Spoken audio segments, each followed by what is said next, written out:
It's 1931. New York is freezing. The Great Depression has wrapped itself around America like a dark winter blanket.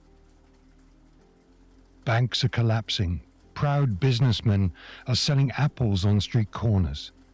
Men who once wore tailored suits now stand silently in bread lines pretending not to recognize each other. And walking out through the grand entrance of one of his own hotels is a man who has almost nothing left. Conrad Hilton reaches into his pocket. A few coins. That's all. Only a few years earlier, newspapers had described him as one of the brightest businessmen in Texas. He owned elegant hotels. He entertained investors. He dreamed of building the greatest hospitality company in the world. Now he cannot even pay for lunch. This is a short history of Conrad Hilton.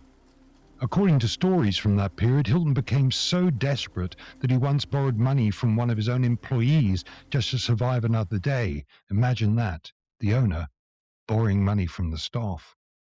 Most men would have disappeared quietly after a humiliation like that, but Conrad Hilton didn't.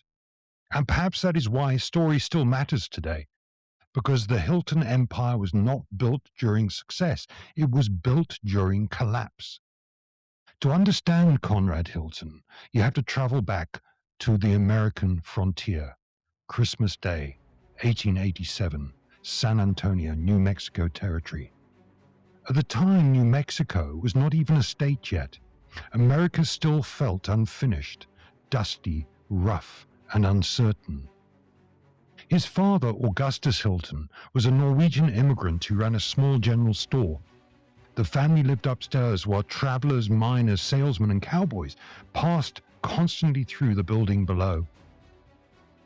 The Hilton household was noisy, busy, full of strangers, and Conrad's mother, Mary Genevieve, insisted every guest be treated warmly, no matter how poor or tired they appeared. Years later, Hilton would say hospitality was not about luxury first. It was about dignity, making people feel important. Those early experiences shaped him forever. As a young man, Conrad was ambitious, energetic, and deeply restless. He studied mining engineering briefly, entered local politics, and even became one of the first legislators in the new state of New Mexico. But politics frustrated him. Too many promises, too little action. And then came World War I. Hilton joined the United States Army and served in France as a second lieutenant. Like many young men returning from war, he came home carrying urgency, the feeling that life could disappear quickly and opportunity had to be seized immediately. Then tragedy struck the family. While Conrad was away, his father died in a car accident.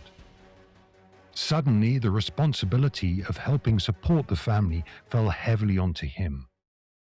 In 1919, 31-year-old Conrad Hilton traveled to Cisco, Texas, intending to buy a bank.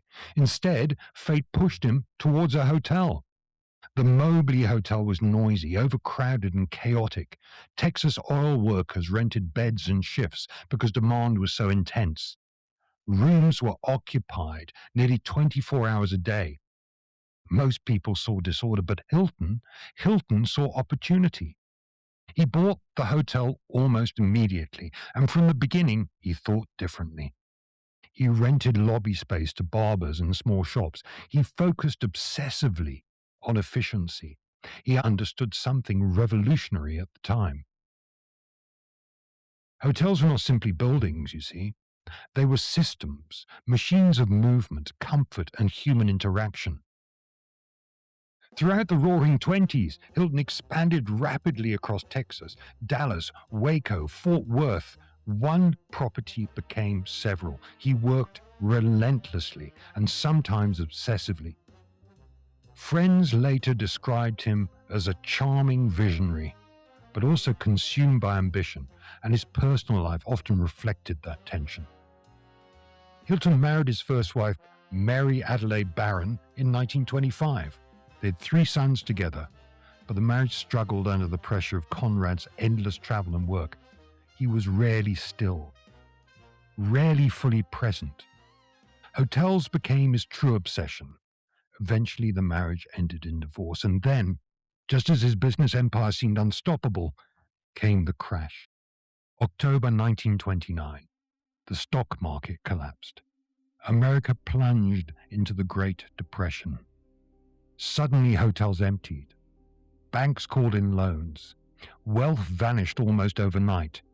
Hilton's empire began crumbling piece by piece. At times, he was surviving on borrowed money while desperately trying to save his properties. He moved from hotel room to hotel room because he no longer had a permanent home. There is something almost poetic about that. The great hotelier homeless. And yet during those darkest years, something remarkable happened. He refused to quit. In his autobiography, Be My Guest, Hilton speaks openly about loneliness, fear, and humiliation. He admitted there were moments he felt completely broken. But he also leaned deeply on his Catholic faith, inherited from his mother. He prayed constantly during the Depression years. Not dramatically, more like a tired man trying to hold on to hope, and somehow he survived. Slowly, the economy recovered. Then World War II transformed the whole world again. After the war, Hilton realized something before many others did. The future of hospitality was global. Air travel would change everything. Business people, tourists, and celebrities would soon move across continents faster than ever before. And Hilton wanted his name waiting for them wherever they landed. So in 1946, he formed the Hilton Hotels Corporation. Soon after came Hilton International, effectively helping create the modern global hotel chain. Then came one of the defining moments of his life. The great Waldorf Astoria in New York, perhaps the most famous hotel in America. Years earlier, Hilton had stared at a photograph of the Waldorf and promised himself, one day. In 1949, that one day came, and he bought it.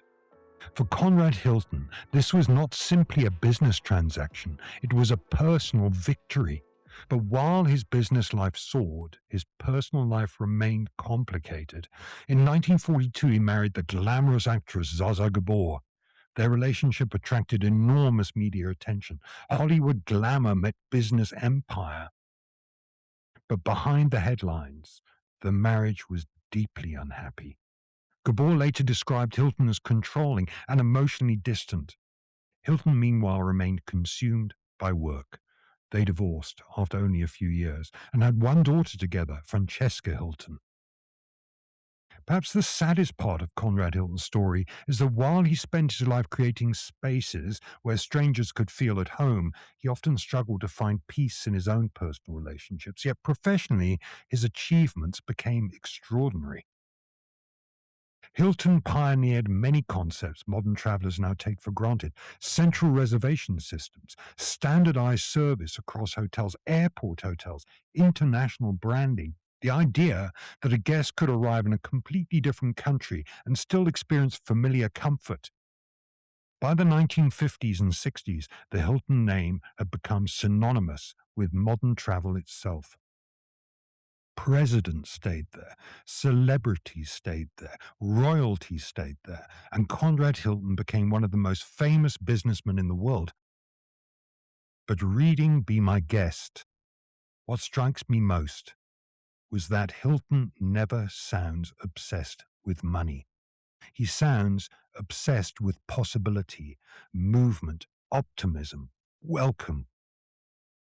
He genuinely believed hospitality could bring people together across cultures and borders, that a hotel could reduce loneliness for travelers far from home, and honestly, there's something deeply human about that vision.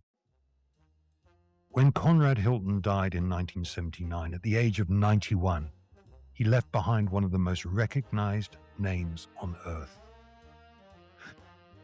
Today, the Hilton brand operates more than 8,000 hotels across over 130 countries and territories, with well over 1 million rooms worldwide. 1 million rooms. Brands within the Hilton family now include Waldorf Astoria, Conrad Hotels, Doubletree, Hampton, the Curio Collection, Embassy Suites, and Hilton Garden Inn. Millions of people sleep in a Hilton property every single night. And most of them probably never think about the struggling man walking through snowy New York during the Great Depression with almost nothing left in his pocket. But maybe they should. Because the true story of Conrad Hilton is not really about luxury, about resilience, about optimism during collapse, about refusing to surrender when everything says you should. And perhaps that is the real secret behind great hospitality, the ability to create warmth even during difficult times. This is Stephen Hickmore. I'm the Silver Fox. I hope you enjoyed this brief history of the great Conrad Hilton. If you want more information, please go to my website, which is hospitality.co.za. Please like and follow these podcasts, and I look forward to the next episode.